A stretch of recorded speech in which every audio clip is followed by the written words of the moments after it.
नमस्ते बंधुओं।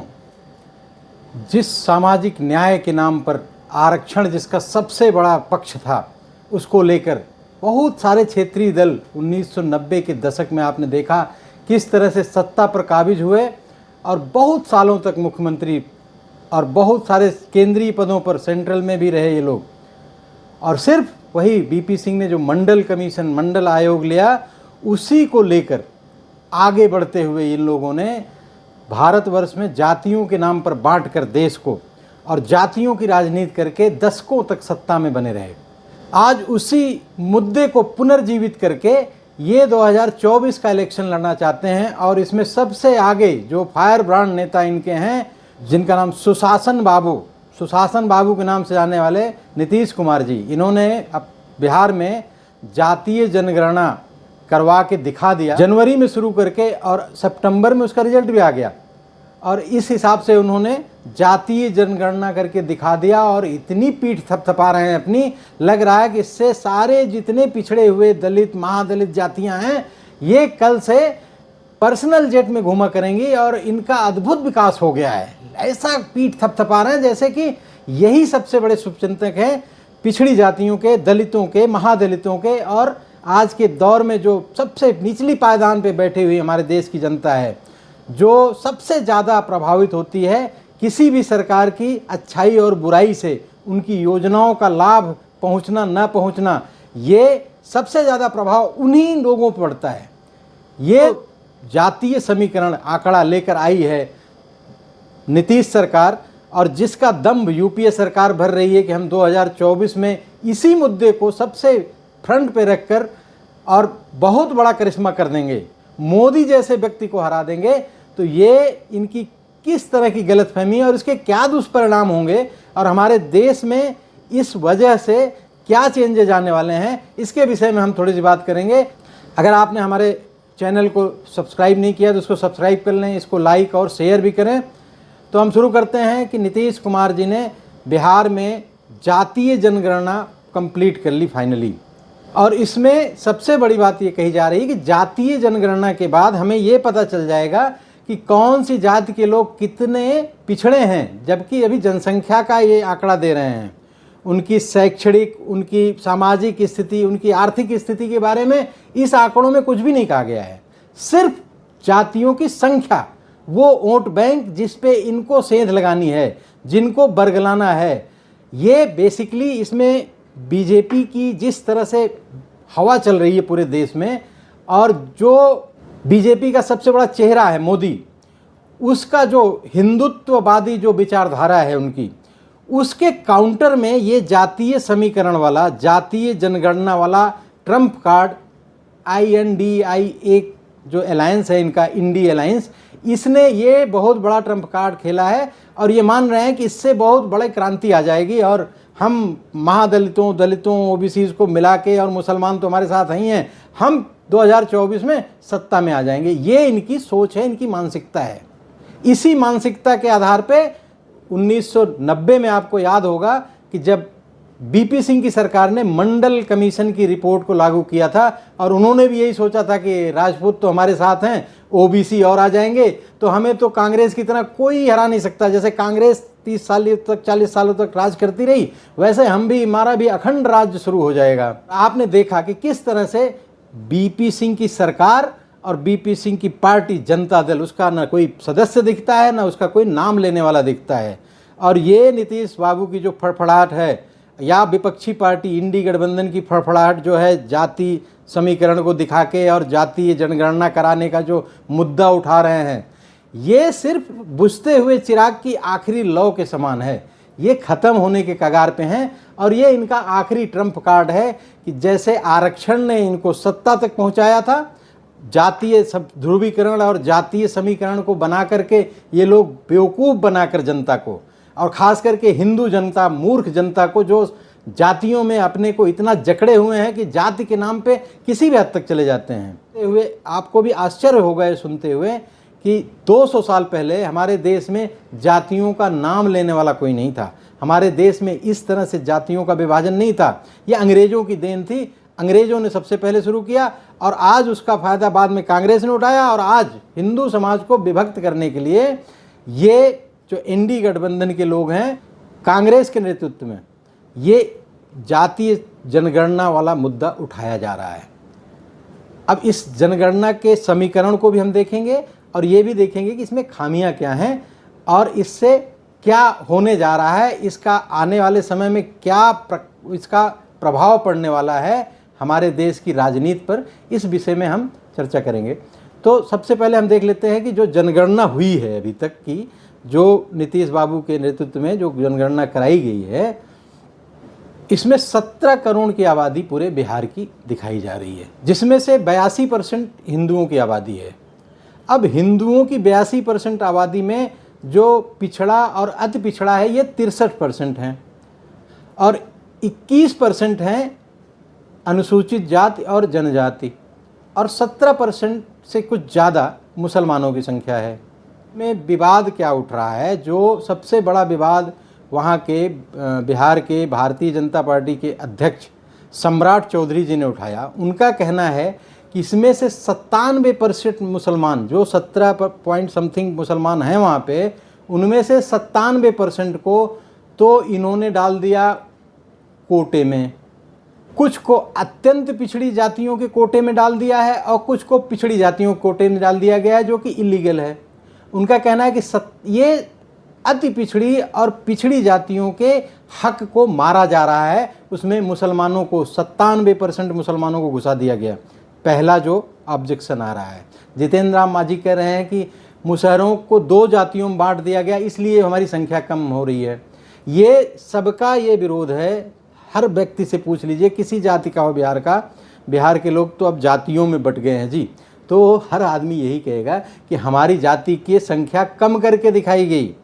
ऑब्जेक्शन तो यहाँ तक है कि कई लोगों का ये कहना है कि हमसे जाति पूछा ही नहीं गया और रिपोर्ट दे दिया इन्होंने। और मांग क्रीमी लेयर वालों की मांग है कि जी 18 लाख से क्रीमी लेयर को बढ़ा के 15 लाख कर दिया जाए। इनको ये कितने भी इनको समृद्धशाली बना दिया जाए, इनको तो चाहिए ही। ये नौकरी दिलाने में भी घोटाले करते हैं। आज भी पेशी हुई बड़े बड़े महारथियों की, जो वहाँ दलितों और महादलितों के बहुत बड़े सारथी बनते हैं। लालू प्रसाद यादव एंड कंपनी, पूरा परिवार आज राउज एवेन्यू में घूमता दिख रहा था। तो ये स्थिति है बिहार की। और ये लड़ किससे रहे हैं, जो खुद ओबीसी है। ओबीसीयों का इतना बड़ा चेहरा, जो इनको ये समझ में नहीं आ रहा है कि ये किससे पंगा ले रहे हैं। उस आदमी ने डे 1 से कहना शुरू कर दिया कि ये हिंदुओं को बांटने की जो अंग्रेजों की पॉलिसी थी, वही कांग्रेस की पॉलिसी, और यही कांग्रेस पॉलिसी इन्होंने अडॉप्ट कर लिया। कांग्रेस ने जातीय जनगणना कराने का कई बार प्रयास किया है। 2011-12 में इन्होंने पूरे भारतवर्ष का, यूपीए सरकार ने, मनमोहन सिंह की सरकार ने तो पूरे भारतवर्ष का जातीय जनगणना कराई थी, लेकिन रिपोर्ट नहीं दिखाया इन्होंने। इसी तरह से कर्नाटका में 2014-15 में इन्होंने जातीय जनगणना कराई, जब इनका कांग्रेस की सरकार थी। फिर कांग्रेस सरकार है, लेकिन ये उसको नहीं दिखाते जी। राजस्थान में 2011-12 में कराया था इन्होंने जातीय जनगणना, जब इनकी सरकार थी। अब ये हल्ला मचा रहे हैं कि जी हमारी केंद्र में सरकार आ जाएगी तो हम फिर जातीय जनगणना करा के हम बताएंगे, और उससे फ़ायदा क्या होना है। आप जातियों का सिर्फ संख्या बता रहे हो। वो अभी बिहार में केवल 4174 जातियों का इन्होंने दिया है। भारतवर्ष में जो 2011 में यूपीए सरकार ने जब जातीय जनगणना कराई थी, तो उस समय 64 लाख से ज़्यादा जातियाँ थीं भारतवर्ष में। आप हर चीज़ को, जो जाति के बारे में तो हम विस्तार से एक वीडियो बनाएंगे जातियों के विषय में, भारतवर्ष में इसकी उत्पत्ति कब हुई और कब कैसे कैसे इसका क्या स्थिति रहा है। ये बिल्कुल एक ऐसा नैरेटिव सेट किया गया इस देश में, जो हमें सबसे ज़्यादा नुकसान पहुंचाने वाला नैरेटिव है इस देश में, और ख़ास करके हिंदुओं को नुकसान पहुंचाने वाला। मुसलमानों में इतनी जातियां हैं, लेकिन उनके बारे में उनको तो यूनाइट करना है, क्योंकि उनका तो एंटी बीजेपी वोट पड़ेगा। तो वोट राजनीति के चक्कर में ये लोग हिंदुओं को विभाजित करते जाएंगे। हिंदू जातियों में बटें, आपस में लड़ें, एक दूसरे का कोई सहयोग न रहे। इनको सामाजिक या देश उत्थान से कोई मतलब नहीं, इनको सत्ता में रहना है। और नीतीश बाबू जिस दिन से बीजेपी से अलग होने की सोचे, उसी दिन से जातीय जनगणना उनके स्वप्न में आने लगी, और वो जातीय जनगणना का राग अलापना शुरू कर दिए। इससे पहले तो विशेष राज्य का दर्जा मांग रहे थे बिहार में, तो इस आदमी की आप मेंटेलिटी समझिए। और इंडिया गठबंधन, कांग्रेस जैसी पार्टी कि जो इंदिरा गांधी के समय कहती थी कि जात पे न पात पे वोट पड़ेगा, इंदिरा जी की बात पे मुहर लगेगी हाथ पे, वो जातीय समीकरण में इस तरह से घुसने के लिए मजबूर हो गई कि उसको भी लग रहा है कि जब तक बीजेपी का जो नैरेटिव है कि हिंदू समाज जातियों में नहीं है बल्कि ये सब सहोदर भाई हैं, हिंदू हिंदू सहोदर भाई, ये सगे भाई होते हैं, ये नैरेटिव अगर इस देश में चल गया तो इन पार्टियों को सत्ता में वापस ले आना असंभव हो जाएगा। और बीजेपी सरकार ये काम बहुत शिद्दत से कर रही थी कि किसी को भी बांटने की क्या ज़रूरत है। अगर गरीब है कोई आदमी तो वो आरक्षण मिलना चाहिए, अगर अमीर है जो क्रीमी लेयर के ऊपर हैं उनको आरक्षण नहीं मिलना चाहिए।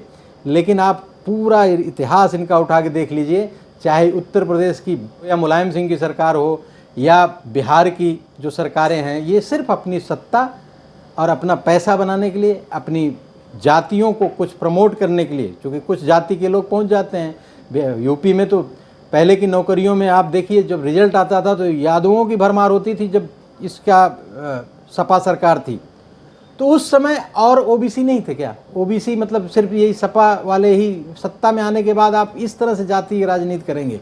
लेकिन नहीं, इनको तो YM समीकरण बनाना है। तो भाई YM समीकरण में भी तो आप फेल होते जा रहे हो। अगर ओबीसी की, अगर यादवों की संख्या देखी जाए बिहार में तो 14% बताई जा रही है, मुसलमानों की संख्या 17% से ज़्यादा है, तो मुसलमान मुख्यमंत्री क्यों नहीं बना रहे हो आप? वहाँ पे 6 यादव आपने बना रखे हैं मंत्री बिहार कैबिनेट में और मुसलमानों का 3 मंत्री, ये तो अन्याय है। तो जातीय हिसाब से उनको भी दिया जाए ना भाई, उनको भी तो, वो भी तो संख्या में ज़्यादा हैं। आपको जानकर आश्चर्य होगा 17 बार लोकसभा का चुनाव हो गया है, लेकिन आज तक बिहार में 215 जातियों में से 195 जातियाँ, जो मुख्य जातियाँ उनकी बात कर रहे हैं, 215 में से 195 जातियों को आज तक लोकसभा जाने का सौभाग्य नहीं प्राप्त हुआ। मात्र ये 19 जातियां हैं जिनके विधायक भी बनते हैं, सांसद भी बनते हैं, मंत्री भी बनते हैं, पैसे भी कमाते हैं, घोटाले भी करते हैं। ये 20 जातियां हैं मात्र। इनका परसेंटेज आप देखेंगे तो ये 20% से ज़्यादा नहीं है। तो 80% को आपने आज तक प्रतिनिधित्व नहीं दिया और सबसे ज़्यादा सत्ता में आप ही लोग रहे हैं। और जो अभी मुख्यमंत्री हैं सुशासन बाबू नीतीश कुमार जी, ये तो 17 साल से ज़्यादा हो गया, ये 17 साल से ज़्यादा मुख्यमंत्री रह लिए और ये बिहार की राजनीति के सबसे ज़्यादा काल तक मुख्यमंत्री रहने वाले व्यक्ति हैं। लालू यादव भी 7 साल से ज़्यादा शासन कर चुके हैं। उनकी पत्नी राबड़ी यादव भी 7 साल से ज़्यादा, 7 साल 190 दिन तक शासन की हैं। इन लोगों को जब इलेक्शन आता है तब अति पिछड़ी, दलित, महादलित इनकी याद आती है। इससे पहले इनका सारा फोकस अपना घर भरना, अपनी कमाई पर लगे रहना।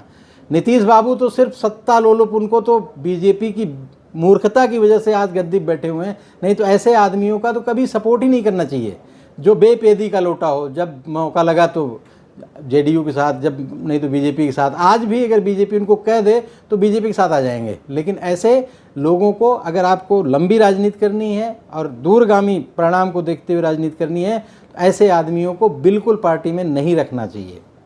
मैं कोई बीजेपी का समर्थक नहीं हूँ, ना उनका एडवाइज़र हूँ। मैं सामान्य बात, जो मेरे मन की बात है वो मैं कह रहा हूँ। और अंत में सिर्फ इतनी ही बात करूँगा कि आपने जातीय आधार पे तो जनगणना करवा ली, लेकिन इनकी शैक्षणिक स्थिति, इनकी आर्थिक स्थिति, इनकी सामाजिक स्थिति और पूरे प्रदेश की, सिर्फ इनकी नहीं, प्रदेश का विकास होगा तो इनका भी विकास होगा। पूरे प्रदेश की जीडीपी आज सबसे नीचे है, लेकिन वहाँ का एक उप मुख्यमंत्री जो कहता है कि यहाँ की जीडीपी सबसे ज़्यादा है। तो ऐसे ऐसे लोग तो वहाँ पे उप मुख्यमंत्री बने बैठे हैं जो 10वीं पास नहीं कर पाए, कहने के लिए। खैर, पढ़ाई से बहुत फ़र्क नहीं पड़ता, पढ़ाई तो कितने IITN करके आते हैं और इतने बड़े बड़े घोटाले करते हैं, तो फ़ायदा क्या है। अंत में बस इतना ही कि जातीय गणना करना ज़रूरी है तो किया जाए, मैं उस पर डिस्प्यूट नहीं कर रहा हूँ, लेकिन इसका उद्देश्य और जो रूपरेखा होगी, जो गरीब लोग हैं उनके विकास की जो रूपरेखा होगी, उसका भी निर्धारण होना चाहिए। जो गरीब लोग हैं उनका अगर आपको सामाजिक, आर्थिक और शैक्षणिक स्तर विकसित करना है तो उसके लिए जातियों के हिसाब से ही नहीं, आर्थिक आधार पे भी इसका मूल्यांकन होना चाहिए। तब उनको आइडेंटिफाई करके उनके बारे में स्पेशल प्रोविजंस बना के उनको अलग से व्यवस्थाएं दे के आप आगे बढ़ा सकते हैं। लेकिन सिर्फ अगर राजनीति करने का उद्देश्य है तो उसमें तो कुछ किया ही नहीं जा सकता। आज की डेट में इंडी गठबंधन की सारी पार्टियां जातिवाद को लेकर कूद रही हैं। ये इसका लिंक कुछ लोग जोड़ रहे हैं कि जो स्टालिन साउथ से शुरू किया, इरेडिकेट हिंदुइज्म, हिंदुओं को ख़त्म करना है, उसी का ये सेकेंड पार्ट है। इस टाइप की बातें भी उभर के आ रही हैं कि हिंदुओं को जातियों में बांटो, फिर धीरे धीरे इनको या तो कन्वर्ट कराओ या तो ख़त्म करो। ये एक सतत चलने वाली प्रक्रिया रही है। अब इसके बारे में मंथन कर रहे हैं लोग, बातचीत कर रहे हैं, लेकिन जाति के विषय में, जातियों की उद्भव और विकास के विषय में हम आपको बताते रहेंगे।